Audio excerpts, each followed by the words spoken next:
Hey guys, it's Meg and welcome back to another YouTube video. So recently, some of you might know that I've created my own website, and the reason for creating that, other than to give you guys a bit more information about me, was so that I could start selling custom bullet journals. And this one is my first completed custom journal. I got this order on the first night of me launching my website, so that was really exciting.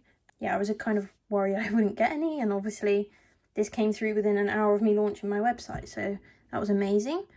I will link my website in the description, so if you want to check it out, or if you're interested in a custom, then please do go and look over there and give me a message. But I wanted to give you a tour of the journal that I've created. Obviously all of them are going to be different, they're unique to the customer, but the person who ordered this gave me permission to share what I've done, so I just wanted to give you a flip through, so if anyone is interested, then this is what you might expect.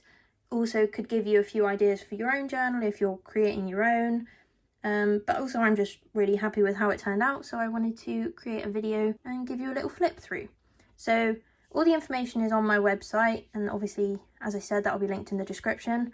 But the journals I use are from Yop and Tom. They are vegan leather. They're really a soft material. It's kind of hard to explain, but they're so nice. Come in a range of colours, pastel colours, but also, charcoal and navy and yeah, lots of colours. So if you are going to be ordering a custom from me, I will send you their link and you can let me know which journal you would like. You pick your colour, pick your design. I love this little cloud, it's so cute. And then you just give me all the information that you want included in your journal, and I will get started on it for you. So let's open it up. When I'm working in a journal, I always just hook the elastic band around the back page, just so it's not in the way. And let's get going. So this is the A5 dot grid journal in peach with the cloud design.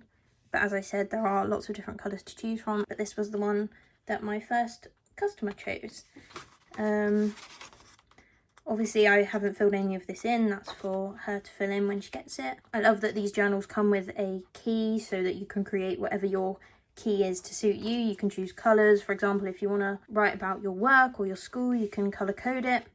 But I love that it comes with an index page, so you've got the ability to write down whichever pages you've created which month on, or certain events, so you can keep track of them. And the fact that the pages are numbered is an absolute godsend when you are creating a full 152 pages worth of bullet journal. So let's get started with the tour now. This is the cover page I came up with. The first customer gave me quite a lot of freedom to come up with the spreads as I saw fit, so her only kind of requirements were to make each monthly design relevant to that month. So for example, October would be Halloween, December would be Christmas themed, May flowers, that sort of thing. So it ties in with the month and what you think of when you think of that month, basically. But at the start of the journal, I wanted to have a few kind of yearly overview pages. So that is what I've created here. We've got our Hello 2022 cover page. I went with a standard black and white, minimalist, but also very eye-catching theme, stars, and just a really nice and simple, crisp theme to start off the journal with. I then created a future log. This was inspired by Amanda H. Lee. If any of you follow her, she's created quite a few of these, and I loved the way she used the Dutch door kind of cutout. So this can just be used to plan your whole year. You could use it for birthdays, or if there's any big events, for example, in September, if you wanted to put the date of when you go back to school, that sort of thing. But the little Dutch door means that the 2022 future log title stays across both pages, which I thought was a really cute concept. And then we've got a couple of extra pages for that New Year motivation, so for planning your goals, and a vision board. Then we start with January. So again, this customer didn't give me specific themes she necessarily wanted for every month, so I just kind of went with what I thought of when I thought of January, which is definitely winter, cold, sometimes snow, and I thought this snowflake theme was really pretty. I don't know if you can see very well from the camera, but these are coloured in a very light blue and light grey, icy kind of colours. It took a long time to do all of these little snowflakes, but I think it looks so effective when you look at the whole page together. So you'll notice as we flip through that this setup for all of the months is similar, as that is what was requested. She wanted a cover page, a calendar page, some trackers, and then the weekly spreads. So that is what I've done. So here is the January mood tracker. Here you would just be colouring in the snowflakes, and we've got a little key down here that's quite simple, but it means you can make it work more easily for you. I thought using the little smiley faces to represent the emotions would be better than writing the name of an emotion, because obviously it's quite a personal thing, that. So yeah, I thought this would be the best way for it to work for anyone and everyone. We then got a very simple sleep tracker. So here you would just either highlight or draw a line across from the hours that you were asleep from and until.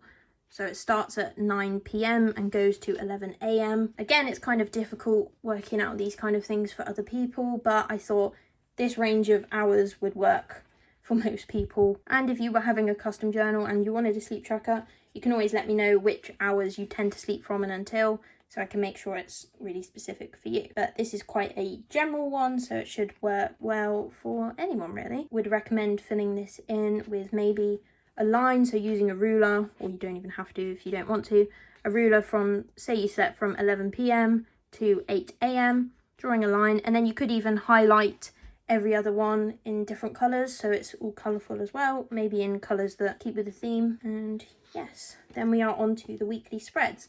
I decided that all of the weekly spreads for each month would be the same. So January, all the weekly spreads are the same layout. February has the same layout, but that's different from January, if that makes sense.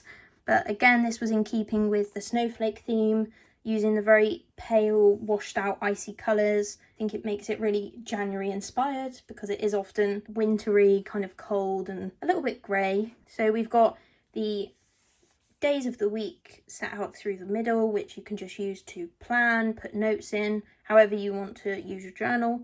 And we've got a little habit tracker down the side. So this customer also wanted a habit tracker, but of course with a full bullet journal, it actually takes quite a lot of planning to make sure that everything will fit in the 152 pages that there are available. And when you're having weekly spreads, if you think that there are 52 weeks in the year and it will be a double spread for most weekly spreads, so that's already 104 of the pages used up. So there aren't actually that many left available if you do want all the trackers. So I thought doing little trackers on the sides of the weekly spread would make sure that everything fits in, and it means that you're not going to forget your habits if they're on your weekly planning page. So these are all the January weekly spreads. I think they look really pretty, quite minimalistic, and I love the snowflake design, so I'm really happy with how those turned out.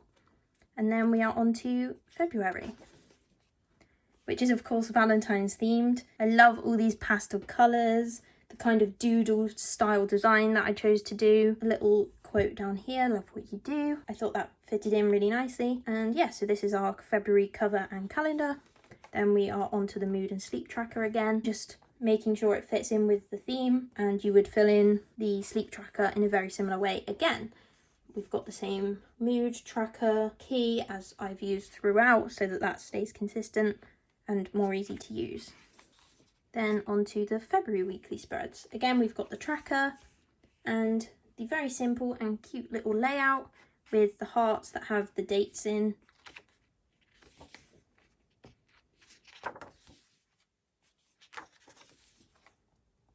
And we are on to March.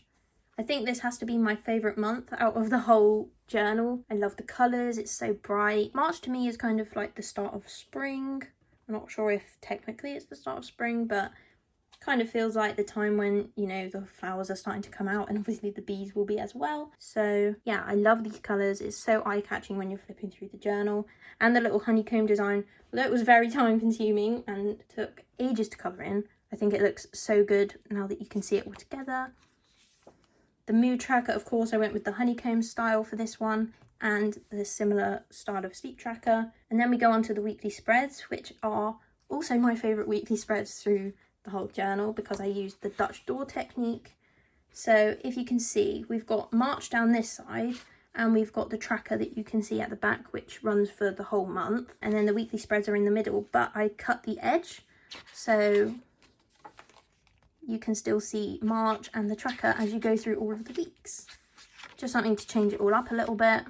But I think that's so cute and looks really effective as you're flipping through. Yeah, I love March. We also had a few extra days at the end, so I did a half weekly spread. That's another thing to take into consideration when you're trying to make sure everything fits.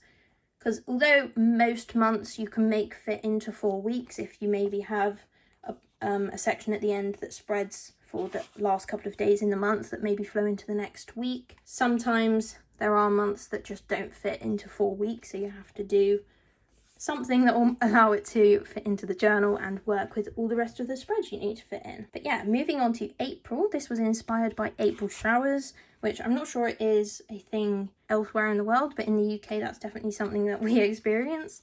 So I went with the little umbrellas and raindrops theme. Also with your journal you get a little bookmark, so I'm just going to move that out of the way for now. But that's good, so you can put it in the place wherever you are at the month. But yeah, so this is our calendar page. And if you remember, I had the extra week in March, or half a week in March. So because of that, I combined the mood and sleep tracker into one page. So this would be used, you've got the days going through the middle, and then you've got mood at the top and hours slept. So the way you would use this is, for example, on the 1st, which is right here, for your mood, you would put a little dot next to whichever mood was appropriate for you. And then on the 2nd, you would put a dot again. And for example, it might go up and down and up and down.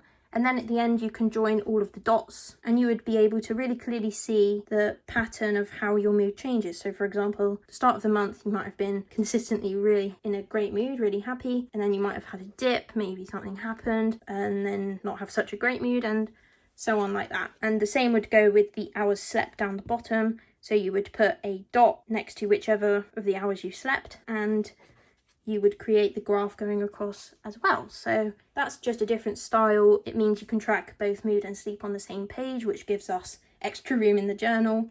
And it's a really good way to be able to track your consistency of sleep and your variation in mood.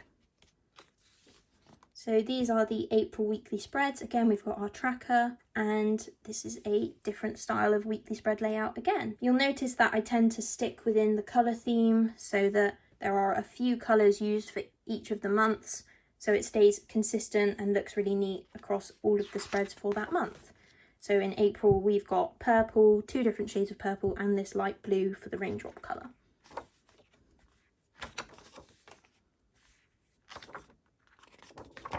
And on to May. So the customer did suggest flowers for May because of course it's spring, summertime, and the flowers are blooming in May. So I went with a pastel theme. She said she really liked pastel colours, so I wanted to have a few spreads that worked with those colours as well. This is a theme I've tried out before and it had a really great response. I think it looks really effective and pretty, so I was happy to be able to include that in this journal. Did the mood tracker with the flowers, so these would be coloured in for depending on which day, and again you have the same key. So with this key you would be filling in a colour for each of the moods, and then you use that colour depending on which day it is and depending on how you feel. We've then got the sleep tracker, same setup again, a few little cute illustrations down the side, and onto May's weekly spreads. So this is a standard horizontal setup. I love this style of setup because it means you've got plenty of room for your daily to-dos, if that's what you're using the days for. You've got space for your tracker down the side and enough room to add a few little illustrations to keep it tied in with the design for that month.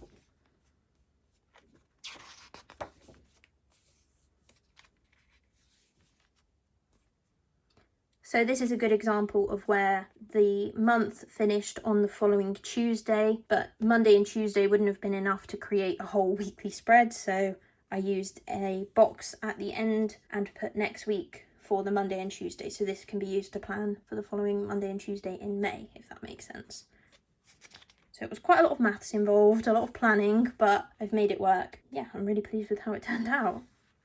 We're then on to June. June I went with daisies kind of flowers, just simple, very minimalistic, little yellow centre and then some green leaves dotted around. But I thought the yellow would be nice and summery. Flowers are obviously summery and a little bit different from the previous months of flowers. So the mood tracker again, sleep tracker again, And onto the weekly spreads for June. So slightly different once again, with some thinner boxes using the yellow colour in keeping with the theme, and the kind of accent colour, which is the green from the leaves for the tracker.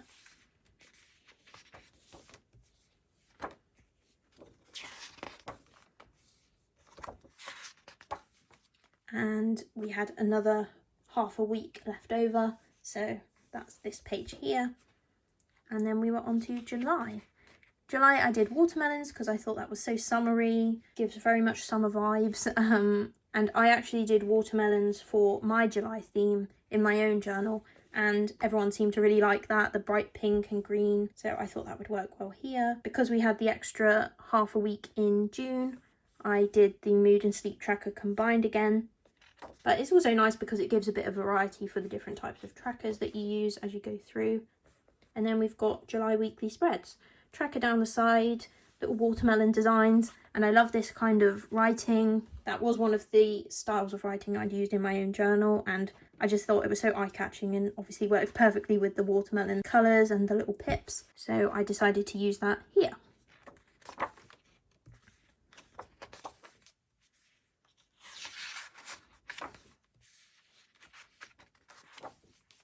And then on to August. August I did sunflowers. I love sunflowers, and I think they are in bloom in sort of late summer, so August would be a perfect time for that.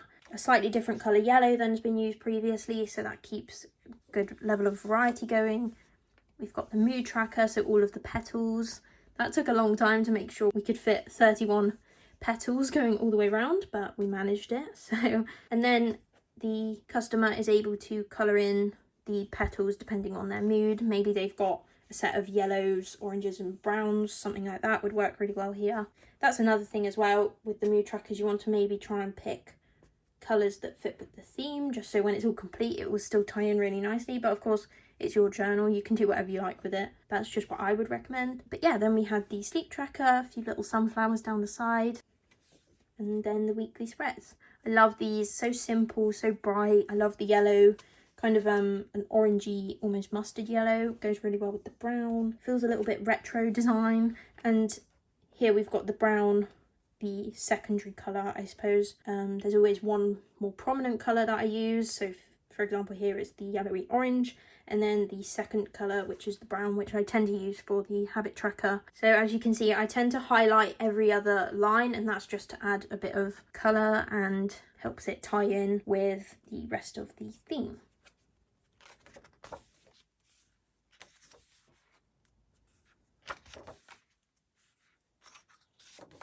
And then September. September was a month that I wasn't really sure what theme to go with, so I decided instead to think of what colours I hadn't used much of through the journal, and blue was one of them. And then I remembered I had created a paper planes and kind of cartoon clouds theme before, and I thought it looked really cute and effective, so went with that. Got to use a different colour, and I like how it's almost cartoon style, as it's something a little bit different from the rest of the journal. We then had an extra half a week in September to fit in, so we had the mood and sleep tracker combined again, and then our first half week for September. Slightly different layout again, this time having the illustrations down the middle section, just to keep things interesting. And because this was quite a minimalist style, I decided to just stay with the blue as the colour, and then primarily keep the rest quite clean and plain with the black and white lines. I didn't want to introduce another colour because I thought it might then take away from the kind of cartoon illustration vibes of this design.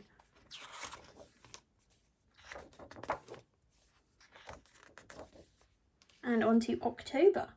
So of course October had to be Halloween themed. I went with quite a simple layout and wanted to focus on using quite Halloweeny colours. So I've got orange and deep oranges for the pumpkins, and then the accent colour is the green, which I've used throughout the calendar, and we've got some spider webs and little cute spiders as well. I love this mood tracker, I think it's so cute. Works perfectly for Halloween, and I couldn't get 31 to fit in the web design, so I added a few spiders, but that really adds to the design, I think. So then we've got our sleep tracker again, and our weekly spreads. using the little pumpkins to write days of the week in, and some little cobwebs on the corner. And again, our accent green being used for the habit tracker.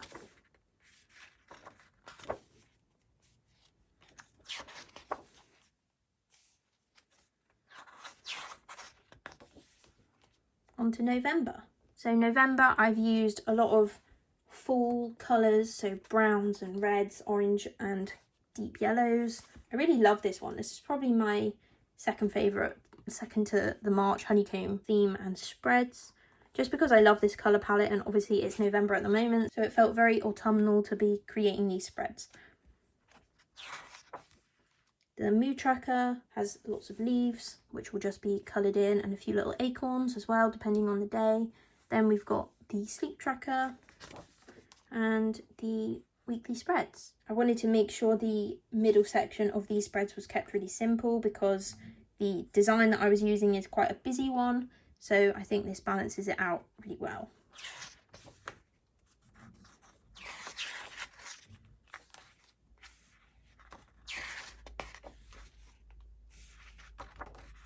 And finally on to December. Of course, this had to be Christmas themed, so I went with hollies and candy canes with a dark Christmassy green and red, and a few little circles just to add to the design. Then we had an extra half a week to think about again, so we had the mood and sleep tracker combined, and then the weekly spreads. So I went with the candy cane to separate the days. I thought that looked so good, although it took a long time to do, especially with this quite detailed little section down the side, but it looks so effective and so Christmassy, so I'm really happy with that. And then we've got the full weekly spread, so you can really see how the theme and all the designs work well.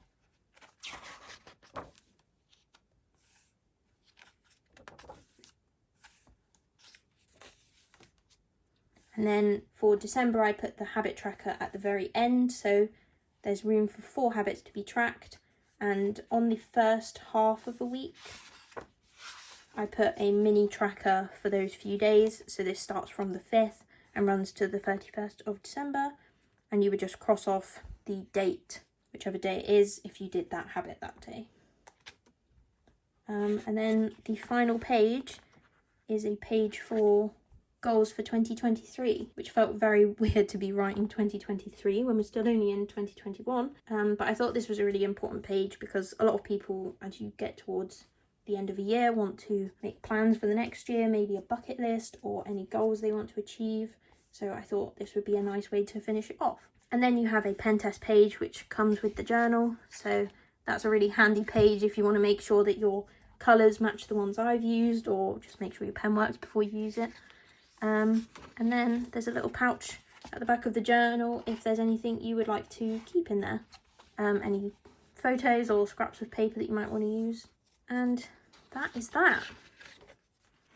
If you're watching this, then please let me know what you think of the journal. Let me know which of the spreads is your favourite. As I said, mine's probably November, a very close second, but probably the March honeycomb ones. Yeah, I love November. It's just very appropriate for the time of year. I also really like the little cartoon clouds. I love the sunflowers too. I can't really decide, but I have to say that the bumblebee and honeycomb ones definitely stick out to me. But yeah, I'm really happy with it. So I'm really hoping that the person that this is going to loves it as well. And I've got another few on my waiting list, so I'll be starting on my second one straight away pretty much as soon as this is posted. Yeah, it's taken me a few weeks to do, a lot of hours, probably about 50 hours worth of work has gone into this, because I'm quite a perfectionist, so I have to make sure it's all perfect. I love the final product, and I can't wait to hear what the customer thinks when she receives this. So if you are interested in getting your own one created, then my website is in the description below. I will also link Yop and Tom, which is where I get the journals from, if you want to check anything out from down there. And I link a lot of my favourite stationery products as well, so if you want to check those out, then please do. Let me know what you think of the journal. Comment which is your favourite month. Do you agree with me that it is the honeycombs? Or do you have another favourite? But yeah, let me know. Please like, comment and subscribe. And head over to my TikTok, which is meg_notes_. And I will be showing a few flip throughs, as well as showing me packaging this order up, ready to go, and also getting started on the next one. So thank you so much if you watched all the way through this flip through. It's taken a little while for me to talk through every single spread, but hopefully that gives everyone a bit of bullet journal inspiration and gives you a good idea of the spreads that I can create if you're interested in getting your own journal made. But anyway, I hope you all have a great day, and thank you so much for watching, and I will see you in the next one.